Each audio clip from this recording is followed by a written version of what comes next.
If you like what I do, consider joining my channel or donating to my coffee. Links in the description. F tier. Necrosphere. Trapped in the afterlife, a lone agent fights through perilous trials to return to the living world. This is the F tier, so I don't really have a lot to say about any of these games, and with Necrosphere being the lowest of the low, I have even less to say. I guess I like its art direction, and its story is actually intriguing, but I just cannot get over its biggest failing, and that is its controls. They are so bad. Necrosphere is basically the getting over it with Bennett Foddy of Metroidvanias, a 2D side-scroller that forces you to move using only the L and R bumpers, and I cannot overstate how miserable that feels. It's unnatural, it's unfun, and it turns even simple platforming into a chore. I've watched speedruns that finish the whole game in 17 minutes, while I spent twice that long stuck on individual rooms. I have never dropped an NV so fast. In fact, Necrosphere is the only game on this entire list that I haven't actually finished. Normally, that would go against my channel's whole ethos, but with controls this bad, I don't think completing it would have earned the game any extra goodwill anyway. 2 Parsecs from Earth. A stranded alien robot explorer has lost his cargo and must gather all his packages before returning to Earth. If you watch my content, you know I don't like to crap on games. I always try to present games' negatives in such a way that it feels like fair criticism rather than me just going off the handle like your typical angry video game reviewer. But if I were to actually do a video on 2 Parsecs from Earth, I may actually bust a blood vessel because this game sucks.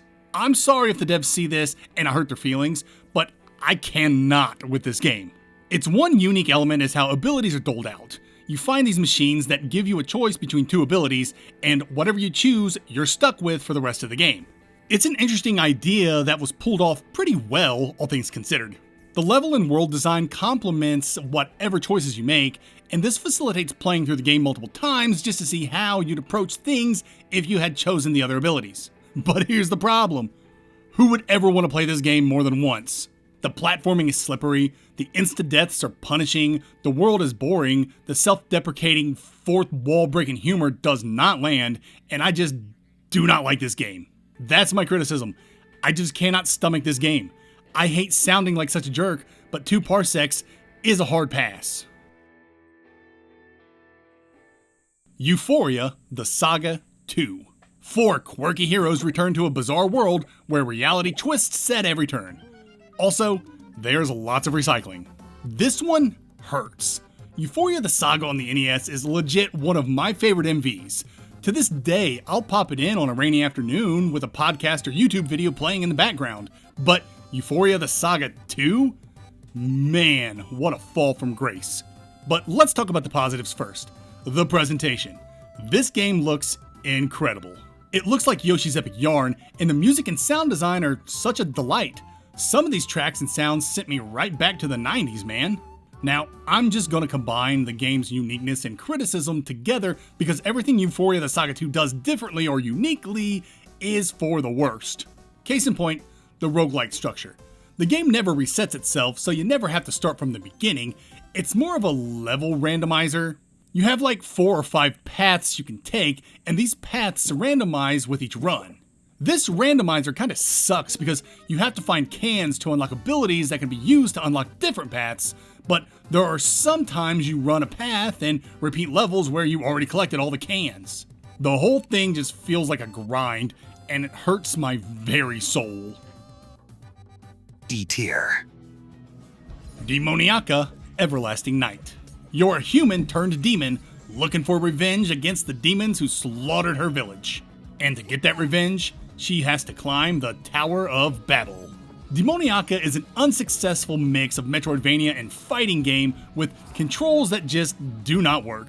Yet, despite all that, I actually like this game. I dig its art design, character designs, and especially its music. I feel like there's a lot of passion that went into this game and its story, and I always love that. For uniqueness, it's the fighting game style controls. You have light and heavy punches and kicks, and you can do specific movements on the D-pad to do special moves. The problem is jumping. It's mapped to a bumper or trigger or something and just feels awful to use. This brings us to the criticism. Of course, the controls are bad and mapping the jump to a shoulder or trigger is terrible, but the game has a whole bunch of other missteps. There are these star enemies that just take way too many hits. Even some of the walls in the beginning can take up to a minute to take down. It's absurd, really. And the overall world just lacks cohesion, or at least it lacks a feeling of cohesion. I guess I'm just saying the world doesn't feel great to navigate. Morkull, Ragast's Rage. You're a video game character turned god who's trying to escape your video game, but those darn developers have you trapped. Now, you gotta figure a way to escape. I don't have a lot of good things to say about Morkull. I like the game's presentation, and there are some really competent platforming sections that lean toward actually being fun, but other than that, this game is tough to recommend. For uniqueness, I guess you could say it's narrative. The game basically wants to be Deadpool, with the main character being aware he's in a video game and commenting on stuff in a joking manner, but the game is just not funny. And that leads us to the game's criticisms. It's just not funny, nor is it interesting. The game bills itself as a duck-amuck kind of affair where you need to take down the developers in order to escape to the real world, but the game never really fleshes out or explores that premise in any meaningful or interesting way, pretty much dropping it after the first instance of the devs doing anything to stop you. This game had such a cool premise, but it drops the ball hard. Kong Survivor Instinct. You're a concerned father looking for your grown daughter in the middle of a kaiju attack.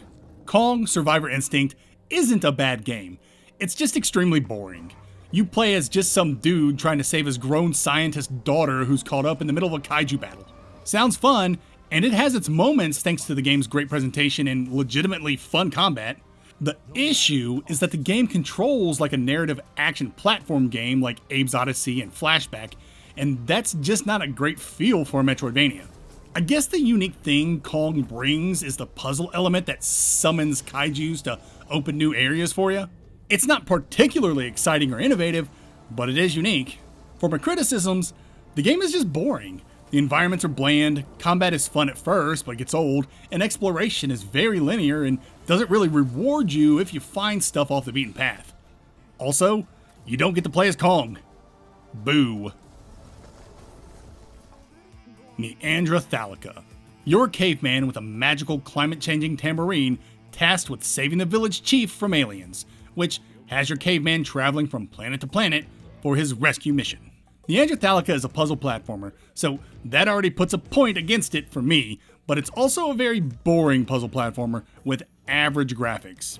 It tries to be unique with its language mechanic, but you don't do anything with it. You don't have to decipher it, you don't have to recall it or even speak it to uncover secrets or to even talk to NPCs. It's just kind of there, I guess, to be quirky. My criticisms for Neanderthallica is that it's just super boring and some of its solutions suck. Anytime you have to collect animals to do something, the respawn on animals isn't consistent, so there was a lot of uncertainty and waiting. Disney Illusion Island. Mickey, Minnie, Donald, and Goofy set out on a whimsical quest to save a mysterious island. Illusion Island is a great game for kids thanks to its 4-player co-op and low difficulty.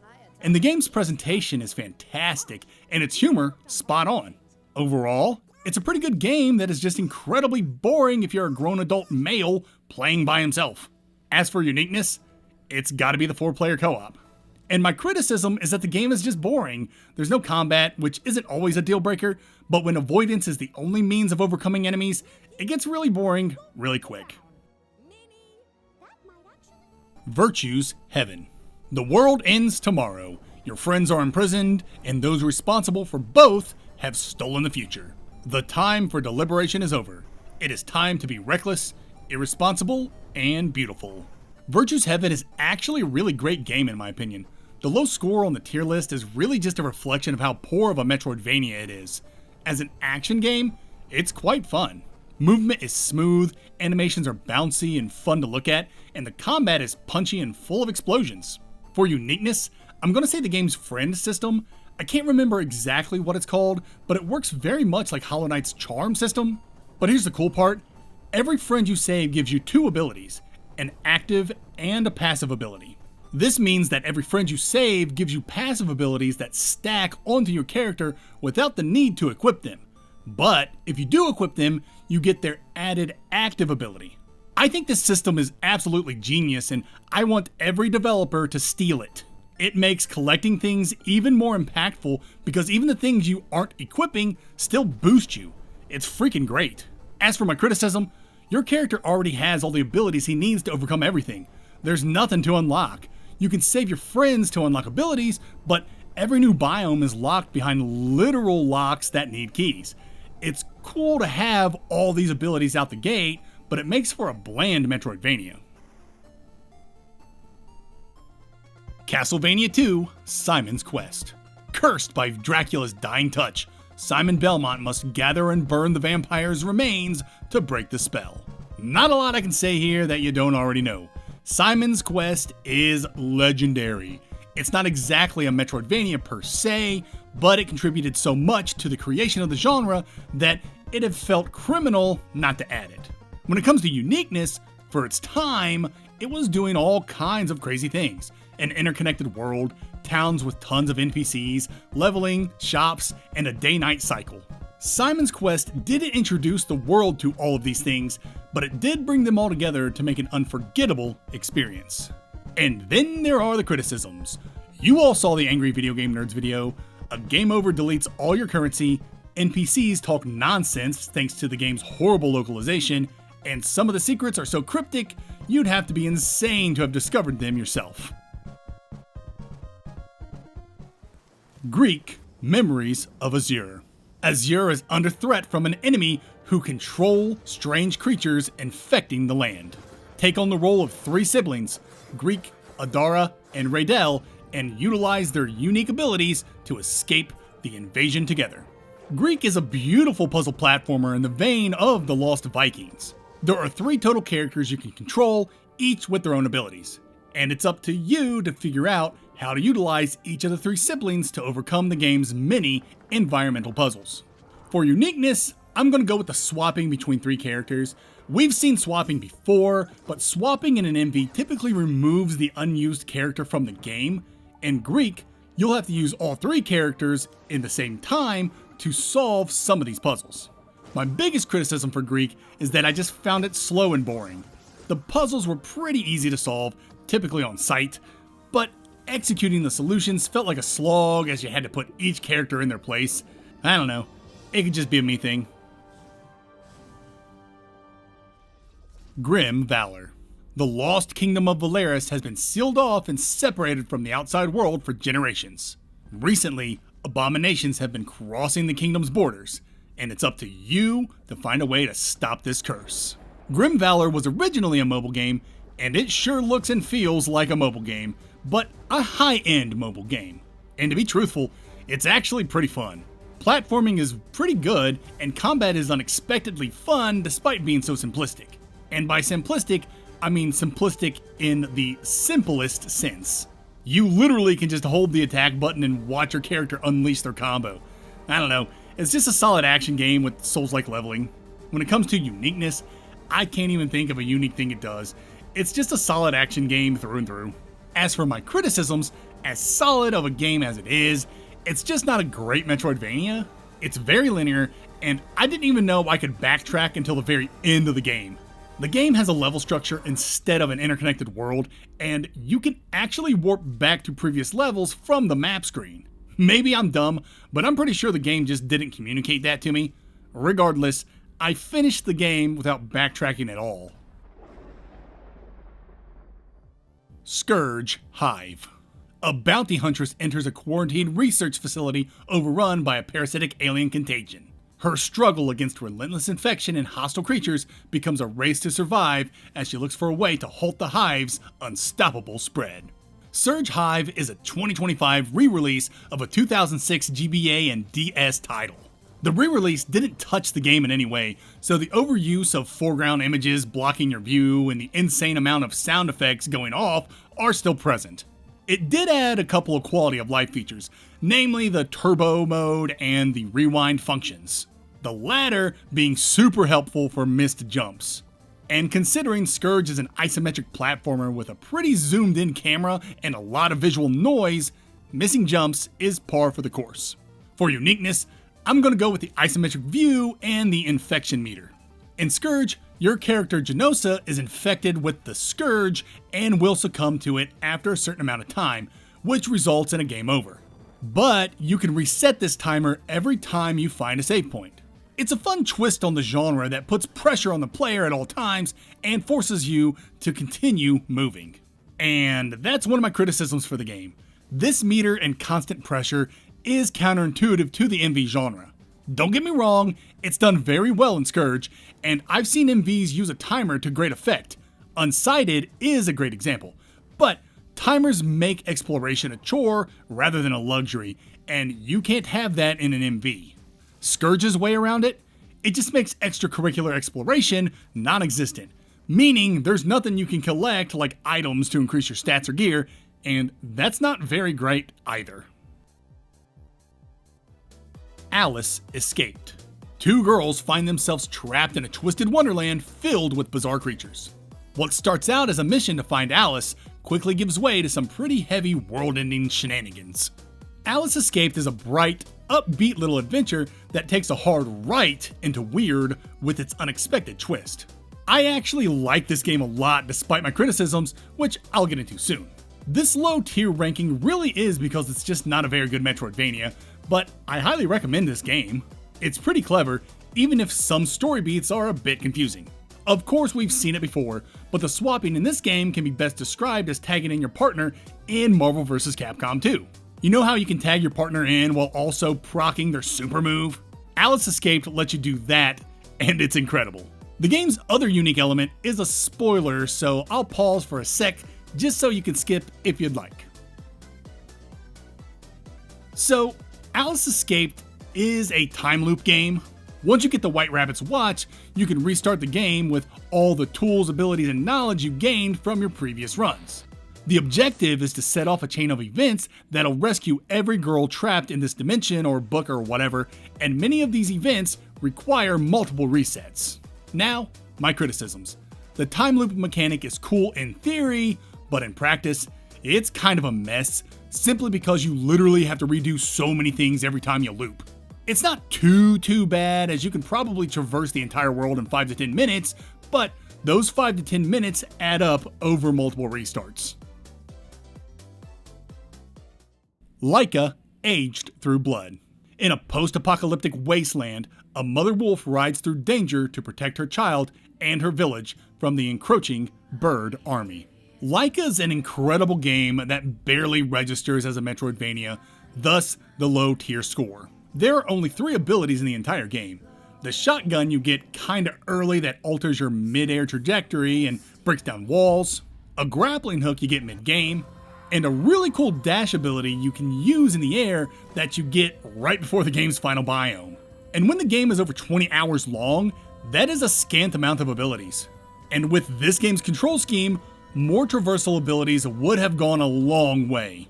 Thankfully, the gameplay, soundtrack, and narrative are really good. I personally sucked at Laika's gameplay, which plays out a lot like Excite Bike on the NES, where the focus is on landing your bike properly, lest you crack your dome and die. The unique element, of course, is the Excite Bike-like gameplay. The focus on landing properly while also shooting your enemies turns most encounters into puzzles, which is pretty neat and works because the game gives you so many checkpoints.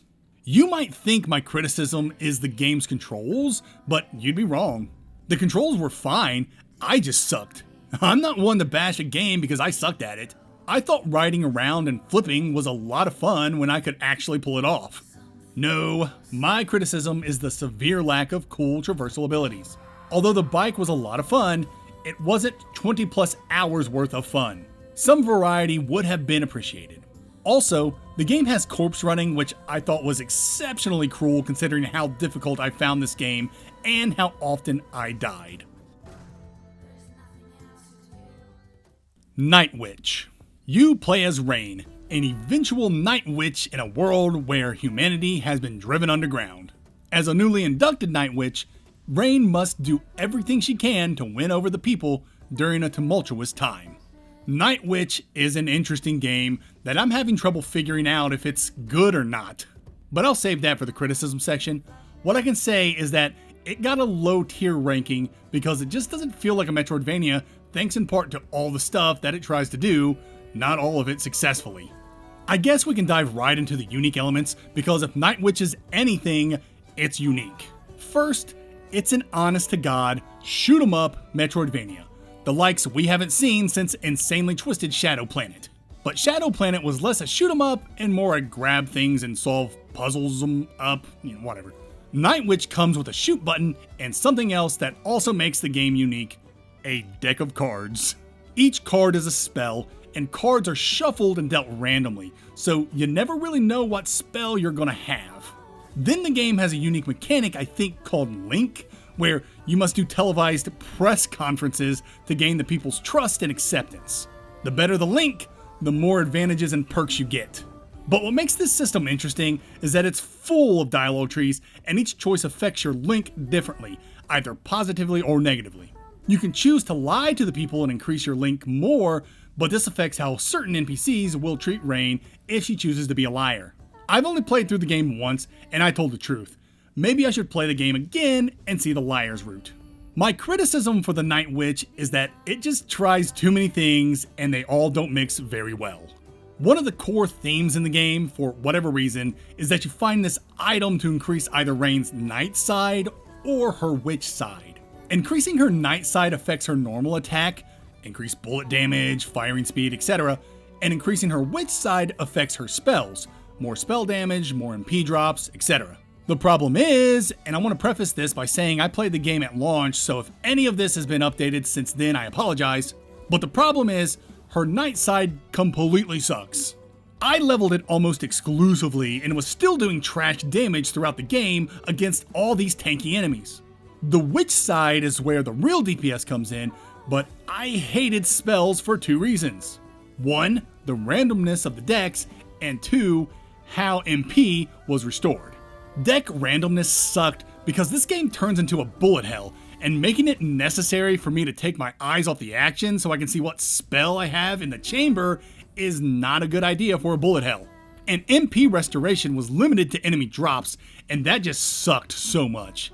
Enemies took forever to kill, and killing them didn't guarantee an MP drop. It just was not fun and made the entire game feel like a slog. Thankfully, this game has some pretty incredible accessibility options that I gladly used on the last third of the game. I just was not having fun with this one in the late game because its balancing was so bad.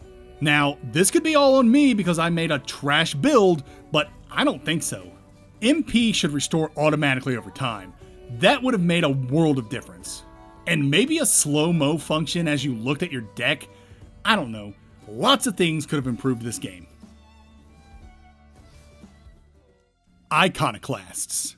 Join Renegade Mechanic Robin and uncover the secrets of a dying planet. Iconoclasts. Probably the game I get the most heat about for placing so low on the tier list. But I stand firm because it is not a good Metroidvania. It's a fantastic game with one of my favorite stories ever told in the medium, but its MV-ness is majorly lacking.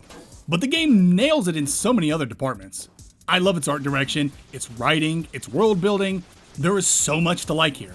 But it's a puzzle platformer with poor platforming and lackluster combat. The game just is not perfect, but it's very memorable and traumatizing despite its bright and upbeat appearance. Iconoclasts is the Watership Down of video games. There's not a lot of uniqueness in Iconoclasts on the gameplay front. The game's narrative is really what you're here for. As for criticisms, I've got a few. The tweaks system is kinda weak. I actually forgot about them and didn't even use them until the end of the game. And the fact that any backtracking or extracurricular exploration in this incredibly linear game resulted in crafting materials for tweaks made exploration unrewarding. Plus, there were some weird narrative things and mechanics that just weren't utilized. Like the whole part with that dude who taught you how to be stealthy and then you never used the stealth mechanic ever again. That was weird, right? Tomomi. A new super weapon has been developed by the evil organization Anomalia. Enter Tomomi, a hero for hire. Her mission? Infiltrate the Anomalia complex and stop their evil plans. Tomomi is such an excellent 2D action game. It's fast, full of fun set pieces, and has an addicting progression system that rewards you for fighting. It even has a new game plus that adds more attacks and behaviors to the bosses. Tomomi's only real issue is that it's a poorly structured Metroidvania that actively deters you from sequence breaking or exploring outside of its linear path. You can start a new game plus and have the wall climb, and the game will put a gate up to stop you from advancing past the normal story beats. Super lame. For uniqueness, Tomomi doesn't bring much new to the table. Honestly, it just wants to be a fast-paced and over-the-top hack-and-slash game, and to that end, it nails it. I've already stated my criticism, and it's that it's a very linear game, so much so that it actively pushes back against sequence breaking. And there you have it. Every Metroidvania on my tier list. What each game's about, what makes each game unique and worth checking out, and what their major issues or criticisms are. I plan on updating this every Thanksgiving moving forward, so consider this series a tradition that'll keep getting bigger and bigger. I can't wait. Anyway, thanks for listening. On your way out, feel free to like, sub, and share. It helps out more than you know. Until next Turkeyvania, later nerds.